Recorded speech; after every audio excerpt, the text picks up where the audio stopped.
ગરખોલ ગ્રામ પંચાયતની ગ્રામ સભામાં સરપંચ, તાલુકા પંચાયત સભ્ય, તલાટી તેમજ પંચાયતના સભ્યની હાજરીમાં બેઠક શરૂ થઈ હતી.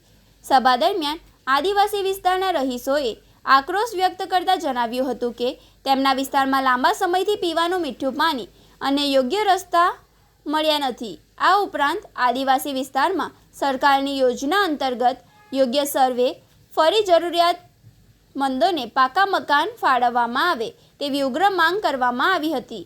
એક તબક્કે રહીશોના વિરોધને કારણે ગ્રામસભામાં અફરાતફરીનો માહોલ સર્જાયો હતો. હોબાળા વચ્ચે તલાટી અને પંચાયત સભ્યોએ ગ્રામજનોને શાંત પાડવાનો પ્રયાસ કર્યો હતો. તલાટીએ રજૂઆતનો જવાબ આપતા જણાવ્યું હતું કે પાણીની સમસ્યાના કાયમી ઉકેલ માટે દરખાસ્ત ઉપરી વિભાગમાં મંજૂરી હેઠળ છે. મંજૂરી આવતાની સાથે જ તમામ વિસ્તારોમાં પાણી પહોંચાડવામાં આવશે અને જરૂર પડશે તો નવો બોર પણ કરવામાં આવશે. વિસ્તારમાં રોડ રસ્તાની કામગીરી હાલ પ્રગતિ હેઠળ છે, જે ટૂંક જ સમયમાં પૂર્ણ થશે.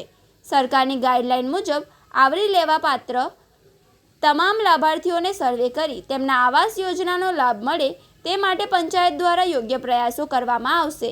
તંત્ર દ્વારા લેખિત અને મૌખિક ખાતરી આપવામાં આવતા આખરે ગ્રામજનો શાંત પડ્યા હતા અને મામલો થાળે પડ્યો હતો. આ ઉપરાંત રહીશો દ્વારા ગરખોલ ગામના ગરનાળામાં ગંદકી મુદ્દે રજૂઆત કરી હતી અને અંડરગ્રાઉન્ડ પાઇપલાઇન નાખવા માટે રજૂઆત પણ કરી હતી.